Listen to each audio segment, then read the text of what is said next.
दोस्तों साथियों, Bhopal metro news परिवार की ओर से आप सभी को 74वें स्वतंत्रता दिवस की हार्दिक शुभकामनाएं और बधाइयां। जी हां साथियों, कोरोना काल में देश का आज 74वां स्वतंत्रता दिवस हमारा देश मना रहा है और इस मौके पर प्रधानमंत्री नरेंद्र मोदी ने 7वीं बार लाल किले पर झंडा फहराया। उन्होंने अपने 86 मिनट के भाषण में आत्मनिर्भर भारत, कोरोना संकट, आतंकवाद, रिफॉर्म, मध्य वर्ग और कश्मीर का विशेष रूप से जिक्र किया। उन्होंने आत्मनिर्भर भारत पर ज्यादा जोर दिया है। इस शब्द का 30 बार इस्तेमाल किया है। उन्होंने कहा कि कोरोना इतनी बड़ी विपत्ति नहीं है कि आत्मनिर्भर भारत के संकल्प को रोक पाए। उन्होंने कहा कि अब कोरोना के बीच 130 करोड़ लोगों ने आत्मनिर्भर बनने का संकल्प लिया है।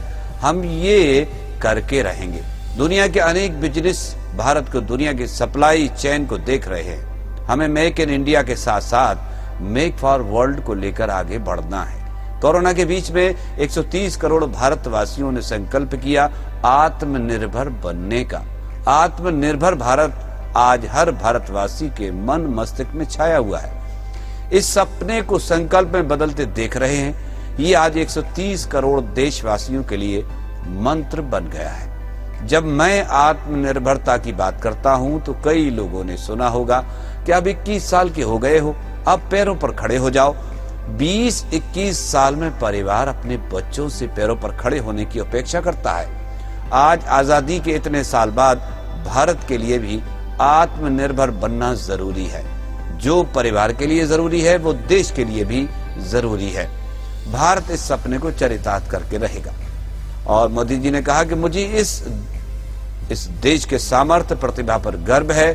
कोरोना के संकट में हमने देखा है कि दुनिया में कठिनाई हो रही है। दुनिया चीजें नहीं दे पा रही है। इस देश में N95 मास्क नहीं बनता था, PPE किट नहीं बनती थी, वेंटिलेटर नहीं बनते थे, अब बनने लगे हैं। आत्मनिर्भर भारत दुनिया की कैसे मदद कर सकता है ये आज हम देख सकते हैं। बहुत हो चुका। आजाद भारत की मानसिकता क्या होनी चाहिए? वोकल फॉर लोकल, स्थानीय उत्पादों का गौरव गान करना चाहिए। ऐसा नहीं करेंगे तो उसकी हिम्मत नहीं बढ़ेगी। हम मिलकर संकल्प लें कि 75 साल की तरफ जब हम बढ़ रहे हैं तो वोकल फॉर लोकल का मंत्र अपनाएं। इस 74वें स्वतंत्रता दिवस पर नया रिकॉर्ड बना है। पीएम मोदी जी ने 7वीं बार लाल किले पर झंडा फहराया है। अटल जी को पीछे छोड़ दिया है। नेहरू जी ने सबसे ज्यादा 17 बार झंडा फहराया था। 14-15 अगस्त की रात को भारत को आजादी मिली थी, लेकिन पहली बार झंडा 16 अगस्त को फहराया गया। गुलजारी लाल नंदा और चंद्रशेखर ऐसे प्रधानमंत्री रहे जिन्हें लाल किले पर झंडा फहराने का मौका नहीं मिला। प्रधानमंत्री नरेंद्र मोदी ने शनिवार को 74वें स्वतंत्रता दिवस पर लाल किले की प्राचीर पर 7वीं बार तिरंगा फहराया। इसके साथ मोदी जी ने पूर्व प्रधानमंत्री अटल बिहारी वाजपेयी जी को पीछे छोड़ दिया। अटल जी पहले गैर कांग्रेसी प्रधानमंत्री थे जिन्होंने 6 बार लाल किले पर तिरंगा फहराया था। लाल किले पर सबसे ज्यादा बार तिरंगा फहराने वाले प्रधानमंत्रियों की लिस्ट में मोदी 4थे नंबर पर आ गए हैं। प्रधानमंत्री जवाहरलाल नेहरू ने सबसे ज्यादा 17 बार लाल किले से झंडा फहराया था। दूसरे नंबर पर इंदिरा गांधी हैं जिन्हें 16 बार ये मौका मिला, जबकि मनमोहन सिंह ने 10 बार झंडा फहराया, तीसरे नंबर पर हैं। वहीं राजीव गांधी ने 5 बार लाल किले से झंडा फहराया था। पहले स्वतंत्रता दिवस पर 16 अगस्त को फहराया गया था तिरंगा और 14-15 अगस्त की रात को भारत को आजादी मिली थी। लेकिन पहले स्वतंत्रता दिवस पर 15 अगस्त को नहीं बल्कि 16 अगस्त को लाल किले पर तिरंगा फहराया गया था। इसके बाद से ही हर साल लाल किले से तिरंगा फहराने की ये परंपरा की शुरुआत हुई है। गुलजारी लाल नंदा 2 बार 13 दिन के लिए प्रधानमंत्री, 27 मई से 9 जून 1964 तक और दूसरी बार 11 जनवरी से 24 जनवरी 1966 तक कार्यवाहक प्रधानमंत्री रहे। वहीं चंद्रशेखर 10 नवंबर 1990 से 21 जून 1991 तक करीब 8 महीनों तक प्रधानमंत्री रहे, लेकिन इन दोनों को लाल किले से झंडा फहराने का मौका नहीं मिला। हाथी को शौक से सजाते थे, उसी ने रेंजर को मार डाला। पन्ना टाइगर रिजर्व में बाघिन की ट्रैकिंग करते वक्त यह हादसा हुआ।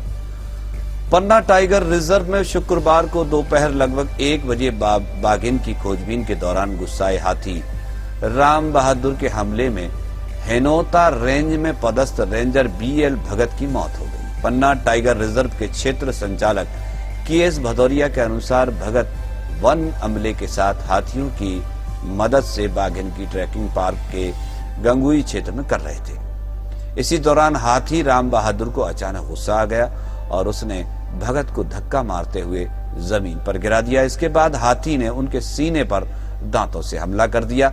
इसमें भगत की मौत हो गई। रेंजर भगत को हाथियों से बेहद लगाव था। वे अक्सर हाथियों को सजाते संवारते रहते थे।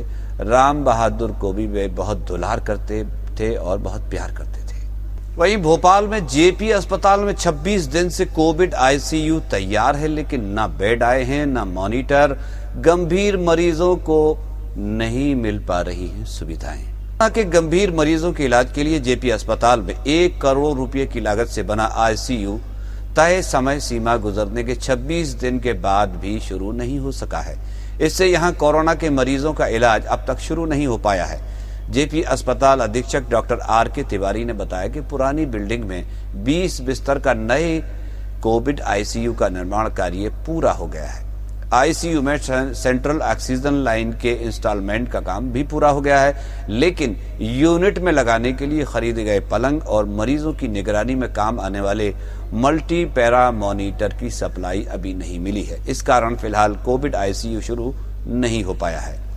अगले सप्ताह अस्पताल अधीक्षक को सौंपेंगे। ICU बिल्डिंग NHM के इंजीनियर हेमंत कुमार पटेरिया ने बताया कि JP अस्पताल अधीक्षक को अगले सप्ताह ICU बिल्डिंग सौंप दी जाएगी। बिल्डिंग का निर्माण कार्य पूरा हो गया है। बुधवार को AC और लाइट की टेस्टिंग की जाएगी। साथ ही ICU को इन्फेक्शन फ्री करेंगे। यूनिट के कंस्ट्रक्शन का काम पूरा हो चुका है।